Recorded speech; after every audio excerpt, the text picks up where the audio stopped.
ఇక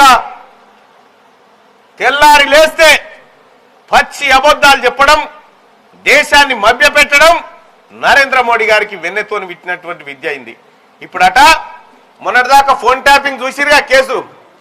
phone tapping KCR చెవులల్లో పెట్టుకొని ఇద్దరాలు మొదలు ఏం మాట్లాడుతురో కానీ కాడికి ఇంకొచ్చిండట.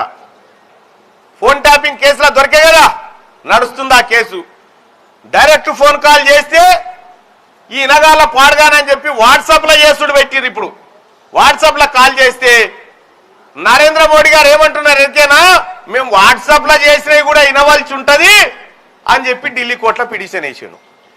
అంటే మనకు ప్రజలకు వ్యక్తిగత భద్రత లేకుండా అయిపోయింది, హక్కులు లేకుండా అయిపోయినాయి. ఇంకో మాట, చండీగఢ్లో మొన్న ఏమైంది, చండీగఢ్ నగరపాలక ఎన్నికల అధికారే, రిటర్నింగ్ అధికారే దొంగతనంగా దిద్ది భారతీయ జనతా పార్టీని గెలిపిస్తే సుప్రీంకోర్టు తిట్టి చివాట్లు పెట్టి దొంగతనంగా బీజేపీ గెలవాలనుకుంటుందని చెప్పి ఆయన ఆగ్రహం వ్యక్తం చేసింది సుప్రీంకోర్టు. ఆరో దొంగతనం హిమాచల్ ప్రదేశ్ లో 10 అసెంబ్లీ స్థానాలు మొన్న ఏకగ్రీవమైనవి భారతీయ జనతా పార్టీ. ఎందుకైనాయి? ఇదే దొంగ పనులు చేయడం వల్ల. మొన్న సూరత్ లో దళాల్ అనేటువంటి భారతీయ జనతా పార్టీ అభ్యర్థి ఏకగ్రీవంగా ఎంపీగా ఎన్నికైనాడా? ఎట్లయిను? ఇవే దొంగ పనులు చేయడం వల్ల. రేపు పొద్దుగాల ఏం చెప్తా ఉన్నారు భారతీయ జనతా పార్టీ వాళ్ళు?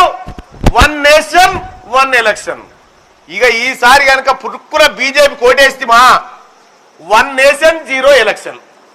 ఎలక్షనే ఉండదు. ఇక ఓటెత్తందుకు ఇక మనకు హక్కులు లేవు, బిక్కులు లేవు. ఎందుకంటే మొత్తం ఓట్లే రద్దు చేయబోతుండన్నట్టు.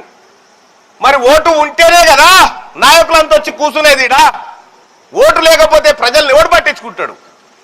అందుకోసమే మీకు హక్కులు కల్పించేటువంటి కాంగ్రెస్ పార్టీ ప్రభుత్వం కావన్నా, మీ హక్కులను రద్దు చేయాలని చూస్తున్న భారతీయ జనతా పార్టీ ప్రభుత్వం కావన్నా, అమ్మలక్కలు మీరే నిర్ణయించుకోవాల్సిందిగా కోరుతా ఉన్నాం.